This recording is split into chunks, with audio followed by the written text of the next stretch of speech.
Hola a todos. Hoy nos metemos de lleno a analizar una de las tensiones más fundamentales que existen, según lo que hemos estudiado esta semana. Esa lucha interna entre el orgullo y la humildad. Una batalla que, la verdad, nos toca a todos de cerca. A ver, es muy fácil ver el orgullo en los demás, ¿a que sí? Pero claro, el material que analizamos hoy le da la vuelta a la tortilla y nos obliga a mirarnos al espejo, a preguntarnos, bueno, ¿y qué pasa con el nuestro? Es una pregunta incómoda, pero va directa al grano. Vamos a desgranar esto un poco. Lo que sugiere la fuente es que muchas veces el orgullo no es más que un intento desesperado por demostrar que valemos algo. Pero nos presenta una idea que lo cambia todo. Nuestro valor no es algo que tengamos que construir o demostrar, sino que ya lo tenemos por el simple hecho de haber sido creados. Es un cambio de perspectiva radical. Y para entender de dónde sale todo esto, el texto nos propone un viaje al mismísimo origen del orgullo. Y ojo a esto porque la historia no empieza en la Tierra con los seres humanos, sino a una escala cósmica, con una rebelión. Lo primero, ¿qué es exactamente el orgullo? La fuente nos da una definición súper clara y directa. No se trata solo de estar contento con algo que has hecho bien, no. Es ese sentimiento, esa creencia de que somos más importantes o mejores que los demás. Es un juego de comparación constante. Y aquí es donde la cosa se pone interesante, porque se nos presenta al que sería, por así decirlo, el paciente cero del orgullo, Lucifer. Y no era un ángel cualquiera, sino uno de los más cercanos a Dios. Fue dentro de él, según esta fuente, donde nació ese sentimiento que rompió la armonía de todo. Fijaos bien en cómo se detalla esa ambición.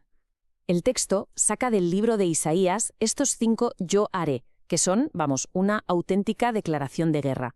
No es un simple deseo de mejorar, es un plan en toda regla para quitarle el sitio al propio Dios. Es la autoexaltación en su máxima expresión. Vale, ya hemos visto el origen cósmico, pero ¿cómo se ve esto en el día a día? Para ilustrarlo, la fuente nos cuenta una parábola que es de verdad buenísima. El escenario que nos pinta la parábola tiene un contraste brutal. Por un lado, tenemos a un fariseo, el típico ciudadano ejemplar, religioso, respetado por todo el mundo. Y por otro, a un recaudador de impuestos, que era lo más bajo de la sociedad, un marginado total. Y los dos van al mismo sitio, al templo, a hacer lo mismo, orar. Y aquí vemos la diferencia tan bestia que hay entre ellos. Sus oraciones no pueden ser más opuestas. La del fariseo es, básicamente, una lista de sus propios méritos, comparándose con los demás para salir ganando. En cambio, el recaudador ni se atreve a mirar hacia arriba. Su oración es un grito desesperado pidiendo perdón, reconociendo quién es. Y esta es la clave de todo, la gran lección de la parábola. Es una inversión total de cómo funciona el mundo. Según esta enseñanza, la verdadera grandeza no viene de ponerse medallas, sino de la humildad. Y ojo, que esto no es una idea aislada. El texto lo repite una y otra vez, casi como si fuera una ley de la gravedad espiritual. Dios se opone al orgulloso, pero, en cambio, le da su favor, su gracia, al que es humilde. Bueno, ya tenemos el ejemplo del orgullo, el del fariseo. Ahora el texto nos da el contrapunto perfecto, la figura de Moisés, un hombre que tenía un poder inmenso, pero que conscientemente eligió la humildad. A ver, para que nos hagamos una idea, Moisés no era un don nadie, para nada. Se crió como un príncipe en Egipto, la mayor potencia del mundo de la época. Tenía acceso a la mejor educación, al poder, a la riqueza. Su futuro estaba, en teoría, más que asegurado. Y aquí es donde toma una decisión que lo cambia todo. Esta tabla lo resume perfectamente. Renunció de forma voluntaria a todo lo que el mundo valora, el estatus, el dinero, los placeres, para unirse a un pueblo de esclavos, eligiendo algo que no se podía ver ni tocar. Y esta descripción es increíble. Pensemos un momento en todo lo que hizo Moisés. Liberó a un pueblo entero, obró milagros, habló con Dios cara a cara. Y sin embargo, el rasgo que la Biblia destaca por encima de todo no es su poder ni su inteligencia, sino su humildad. Una humildad que se describe como única en el mundo.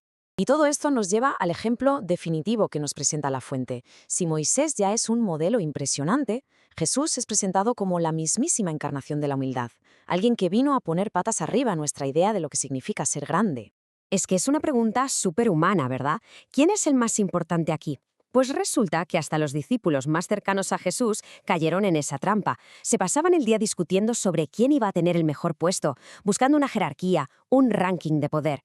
Y la respuesta de Jesús les desmonta el chiringuito por completo. Les viene a decir que en su lógica, la grandeza no se mide por cuánta gente tienes por debajo, sino por a cuánta gente sirves. De hecho, él mismo, su líder, se pone en la posición del que sirve, no del que manda. Y aquí el texto se pone muy, muy serio. Nos lanza una de las advertencias más fuertes que vamos a encontrar. El orgullo no se ve como un pequeño defecto, sino como algo ofensivo para Dios y peligroso para el alma. Lo califica como el más incurable de los problemas. Esto le da una gravedad tremenda al asunto. Este pasaje que cita la fuente es como el mapa de un descenso voluntario. Es una progresión increíble. Desde la posición más alta imaginable, se quita todo su estatus, se pone en el lugar más bajo, el de un siervo, y lo lleva hasta la última consecuencia, la muerte. Es literalmente el camino opuesto a los 5 yo haré de Lucifer.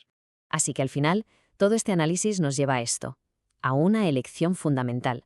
Por un lado está el camino del orgullo, la autosuficiencia, el buscar la propia gloria, la lucha por estar arriba, y por otro el camino de la humildad, la dependencia, el servicio, el olvidarse de uno mismo.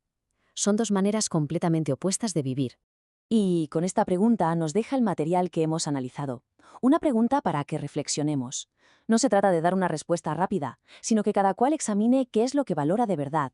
¿Buscamos la grandeza en subirnos a un pedestal o en algo totalmente distinto? Muchas gracias por habernos acompañado.